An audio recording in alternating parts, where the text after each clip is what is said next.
అనేది నోటిఫికేషన్ వచ్చేంత వరకు కూడా ఇంకా బాగా తిరుగుతూ ఉన్నాం. అంటే రాంభూపాల్ రెడ్డి మీద మీరు మొన్న ఒక సవాల్ విసిరినట్టు చూశాను, బ్రేకింగ్ ఒకటి. అతని భూ కబ్జాలకు సంబంధించి అన్ని ఆధారాలు మా దగ్గర ఉన్నాయి. కలెక్టరేట్ దగ్గరకో లేదా ప్లేస్ నువ్వు చెప్పమన్నా సరే, నన్ను చెప్పమన్నా సరే, టైం నువ్వు చెప్పినా సరే, నన్ను చెప్పమన్నా సరే అని మీరు ఒక సవాల్ విసిరారు. దానికి ఆయన రాలేదండి? రాలేదు. గతంలో నేను ఎలాంటి కబ్జాలు చేయలేదు. నేను చేసింటే వాళ్ళకే మాకు రాసిస్తా అని చెప్పినారు. మాకు రాసేయాల్సిన అవసరం లేదు. ఎవరైతే బాధితులు ఉన్నారో వాళ్ళకి ఇవ్వండి. ఎప్పుడైతే మీరు రాసిస్తామంటున్నారో మా ఇంటికి అంతా క్యూ కడతా ఉన్నారు, మాది ఉంది అని చెప్పేసి.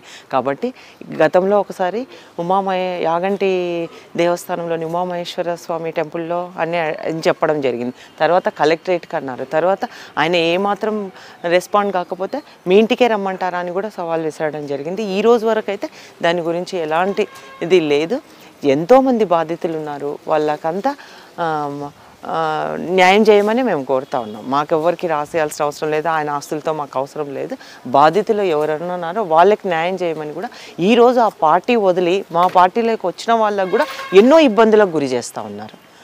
ఎగ్జాంపుల్కు ఓరోకల్లు మండలం పాలకొల్లు విలేజ్, అక్కడ వాళ్ళ నచ్చక, ఆ పార్టీ విధి విధానాలు నచ్చక, వాళ్ళు నచ్చక మా పార్టీలో జాయిన్ అయితే వాళ్ళు ఎప్పటి నుంచో గవర్నమెంట్ ల్యాండ్, చాలా పేదోళ్ళు, వాళ్ళ ల్యాండ్ అంతా డిఆర్డిఓలో పోయింది. ఆ పోయిన దానికి వాళ్ళకి ఎకరాకి 2 lakhs లాగా అమౌంట్ ఇచ్చారు.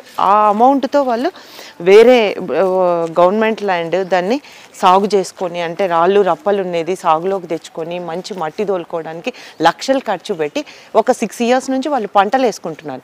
ఇప్పుడు కక్ష సాధింపుతో అక్కడ పక్కన ల్యాండ్ ఉంది, గవర్నమెంట్ ల్యాండ్, అది కాదని చెప్పేసి ఇప్పుడు ఎవరైతే మా దగ్గరికి వచ్చారో ఇప్పుడు వీళ్ళు తెలుగుదేశానికి పార్టీకి సపోర్ట్ చేస్తున్నారన్న ఒకే ఒక కక్ష సాధింపు సరితో ఇప్పుడు పంట ఆల్రెడీ చీని తోటలు వేసారు, ఇంత ఎత్తు కాయలు కాస్తూ ఉన్నాయి.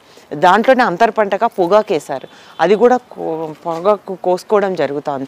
అంత మంచి మట్టి 6 ఏళ్ళు కష్టపడి వాళ్ళు ఇప్పుడు పంట పట్టించుకున్న దీంట్లో ఇవ్వాలని కక్ష సాధింపుతో కలెక్టర్ గారికి, అందరికీ, చిన్న అధికారుల కానుంచి పెద్ద అందరికీ ఒత్తిడి తీసుకొచ్చి దాంట్లోనే ఇవ్వాలని చేస్తూ ఉన్నారు. మేము దానికోసం కూడా ఎంత దూరమైన పోరాడతాం.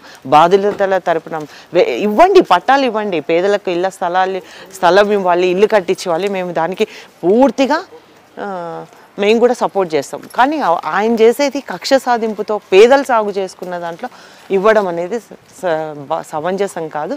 ఇది చాలా దుర్మార్గమైన చర్య. కాబట్టి ఇటువంటి వాళ్ళ కోసం మేము ఎంత దూరమైనా పోరాటం చేస్తూనే ఉన్నాం. అంటే రాంభూపాల్ రెడ్డి గారిని మొన్న నేను మాట్లాడానండి, సేమ్ ఇలాగనే ఇంటర్వ్యూ చేశాను. ఆ సందర్భంలో ఇవన్నీ అడిగి